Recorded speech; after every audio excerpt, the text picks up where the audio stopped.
என் நெஞ்சில் குடியிருக்கும்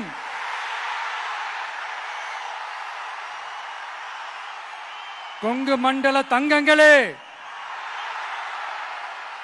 திருப்பூர் பகுதி மக்களே, உங்கள் அனைவருக்கும் என்னுடைய வணக்கம். டே ஆஃப்டர் டுமாரோ 16th அன்னைக்கு நம்மளுடைய தேர்தல் வாக்குறுதிகளை ஒரு புக்கா வெளியிடுறோம். அதுக்கு முன்னாடி இங்க சில பாயிண்ட்ஸை மட்டும் உங்களுக்கு படிச்சுட்டு போயிடுறேன். அதை மட்டும் கொஞ்சம் கவனமா கேளுங்க ப்ளீஸ். நெசவாளர்கள், சிறு குறு நடுத்தர தொழில்கள் மற்றும் விவசாயிகள் மற்றும் காவல்துறையினர் சம்பந்தமான நம்மளோட அஜெண்டா சிலதை உங்ககிட்ட நான் படிக்கிறேன். ஒன்று, நெசவாளர்களின் தயாரிப்புகளை நேரடியாக சர்வதேச சந்தைகளில் விற்பனை செய்வதற்காக அரசுக்கு சொந்தமான ஒரு உலகளாவிய இ காமர்ஸ் பிராண்ட் உருவாக்கப்படும். மேலும் முக்கிய நகரங்களில் வெற்றி தறி விற்பனை நிலையங்கள் ஷோரூம்ஸ் அமைக்கப்படும். இரண்டாவது, நிலையற்ற நூல் விலை மற்றும் மின்சார நெருக்கடி சுமையை பகிர்ந்து கொள்ள கைத்தறி மற்றும் விசைத்தறி வைத்திருக்கும் ஒவ்வொரு நெசவாளர் குடும்பத்திற்கும் ஆண்டுக்கு 30,000 ரூபாய் வங்கி மூலம் நேரடியாக நமது டிவிக்கு அரசு வழங்கும். மூணாவது, கைத்தறிகளுக்கான இலவச மின்சாரம் 500 யூனிட்டுகளாகவும் விசைத்தறிகளுக்கான இலவச மின்சாரம் 1500 யூனிட்டுகளாகவும் உயர்த்தப்படும். அடுத்தது, நெசவாளர்களின் உற்பத்தி செலவுகளை குறைப்பதற்காக அவர்கள் வழங்கும் நூல், சாயங்கள் மற்றும் ரசாயனங்களுக்கு நமது டிவிக்கு அரசால் 50% மானியம் வழங்கப்படும். அடுத்தது, நமது டிவிக்கு அரசில் அனைத்து நெசவாளர்களுக்கும் ரூபாய் 10 லட்சம் ஆயுள் காப்பீடு வழங்கப்படும். மேலும் நெசவாளர்களின் முதியோர் ஓய்வூதியம் மாதம் 3000 ரூபாயாக உயர்த்தப்படும்.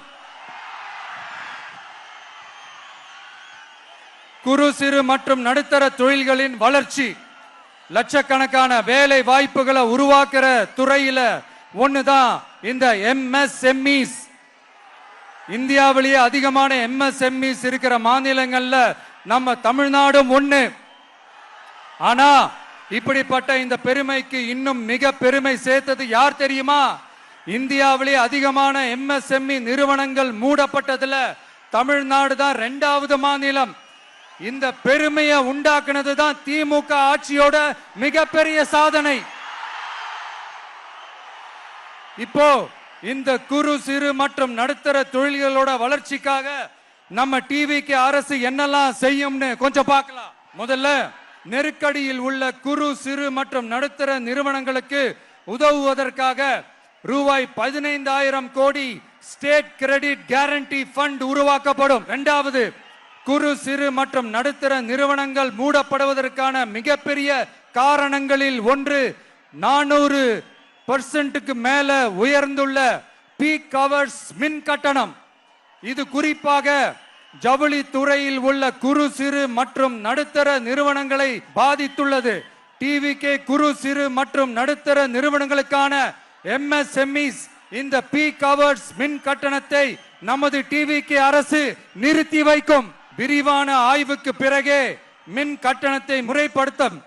மேலும் குறு சிறு மற்றும் நடுத்தர நிறுவனங்கள் அடுத்து வரும் 5 ஆண்டுகளுக்கு 100% மின்சார வரி விலக்கை பெறும். அடுத்தது, குறு சிறு மற்றும் நடுத்தர நிறுவனங்கள் உலகளவில் போட்டி போடுவதை உறுதி செய்வதற்காக அவற்றை நவீனமயமாக்க ஒரு யூனிட்டுக்கு ரூபாய் 50 லட்சம் வரை என்ற அளவில் 35% நேரடி மூலதன மானியத்தை நமது டிவிக்கு அரசு வழங்கும். அடுத்து, நம்ம எல்லாருக்கும் சோறு போடுற நம்ம தெய்வங்களான விவசாயிகளுக்கான அஜெண்டா கொஞ்சம் படிப்போமா? 5 ஏக்கருக்கு குறைவான நிலம் உள்ள விவசாயிகளுக்கு வேளாண் கூட்டுறவு சங்கங்களில் வாங்கிய பயிர்க்கடன் முழுமையாக தள்ளுபடி செய்யப்படும். 5 ஏக்கருக்கு மேல் உள்ள விவசாயிகளுக்கு 50% தள்ளுபடி செய்யப்படும். அடுத்தது, குறைந்தபட்ச ஆதரவு விலைக்கு MSP சட்டப்பூர்வ உத்தரவாதம் வழங்கப்படும். நெல்லுக்கு ஒரு குவிண்டாலுக்கு 3500 ரூபாயும், கரும்புக்கு டன் ஒன்றுக்கு 4500 ரூபாயும் வழங்கப்படும். உழவர்களின் தோழன் திட்டத்தின்படி குத்தகை விவசாயிகள் மற்றும் விவசாய தொழிலாளர்களுக்கு ஒரு குடும்பத்திற்கு ஆண்டுக்கு ரூபாய் 10,000 அவர்களின் நேரடி முதலீட்டு ஆதரவு தொகையாக வழங்கப்படும். 100% பயிர் காப்பீட்டு திட்டத்தின்படி பயிர் பாதுகாப்பு உறுதி செய்யப்படும். கடைசியாக நமது அரசு ஊழியர்கள் நலன். அரசு ஊழியர்களின் நலனுக்காக பழைய ஓய்வூதிய திட்டம் மீண்டும் வழங்குவது குறித்து நமது டிவிகே அரசு கனிவுடன் பரிசீலித்து மதிப்பீடு செய்யும். அடுத்தது 5 அல்லது அதற்கு மேற்பட்ட ஆண்டுகள் தொடர்ச்சியாக அரசு பணியை நிறைவு செய்துள்ள அனைத்து தற்காலிக ஆசிரியர்கள், செவிலியர்கள் மற்றும் எழுத்தர் பணியாளர்களை நமது டிவிகே அரசு பணி நிரந்தரம் செய்யும். 3வது, பதவி உயர்வுக்கு பணம் பெறும் கலாச்சாரத்தை நமது டிவிகே அரசு முடிவுக்கு கொண்டு வரும். அனைத்து அரசு ஊழியர்களின் இடமாற்றங்களும் வெளிப்படையான மற்றும் கால வரையறைக்கு உட்பட்ட முறையில் நடைமுறைப்படுத்தப்படும். 4வது, காவலர்களின் அடிப்படை மாத ஊதியத்தை 18,200 ரூபாயிலிருந்து 25,000 ரூபாயாக நமது டிவிகே அரசு உயர்த்தும். அதிக மன அழுத்தம் உள்ள பணிகளில் ஈடுபடும் காவலர்களுக்கு பணிப்படியாக மாதம் 1000 ரூபாய் கூடுதலாக வழங்கப்படும். காவலர் நலன் மற்றும் பணி நிபந்தனைகள் சட்டத்தை, அதாவது police welfare and working conditions act, நமது டிவிகே அரசு இயற்றும். அச்சட்டத்தின்படி காவலர்களின் பணி நேரங்கள் முறைப்படுத்தப்படும். அதிக பணி சுமை கொண்ட காவலர்களுக்கு வாரத்திற்கு ஒரு சுழற்சி முறை விடுமுறையை உறுதி செய்யப்படும். சலவைப்படியை, அதாவது வாஷிங் அலவன்ஸ் 500 ரூபாயிலிருந்து 1000 ரூபாயாக உயர்த்தப்படும்.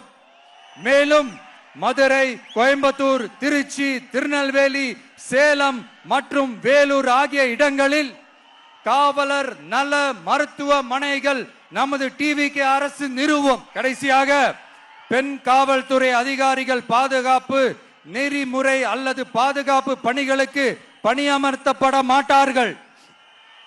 பெண் காவல்துறை பணியாளர்களுக்கென தனி ஓய்வறைகளும் நடமாடும் டாய்லெட் யூனிட்டுகளும் அமைக்கப்படும். நீங்க எல்லாரும் இந்த விஜய 100% நம்பலாம். நான் உங்களுக்காக மட்டும்தான் வந்திருக்கிறேன். உங்களுக்காக நன்றி கடன் செலுத்துறதுக்காக மட்டும்தான் வந்திருக்கிறேன். போய் வாக்குறுதிகள் கொடுத்து நான் உங்களை ஏமாத்த மாட்டேன். அதனால உங்க அண்ணனுக்கு, உங்க தம்பிக்கு, உங்க மகனுக்கு, உங்க பிள்ளைக்கு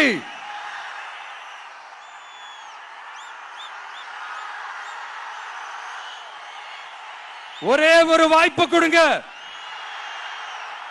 தயவு செஞ்சு விசில் சின்னத்துக்கு ஓட்டு போடுங்க. இது ஒரு விசில் புரட்சி தேர்தலா இருக்கணும். கான்பிடென்டா இருங்க. நல்லதே நடக்கும். வெற்றி நிச்சயம், வெற்றி நிச்சயம், வெற்றி நிச்சயம்.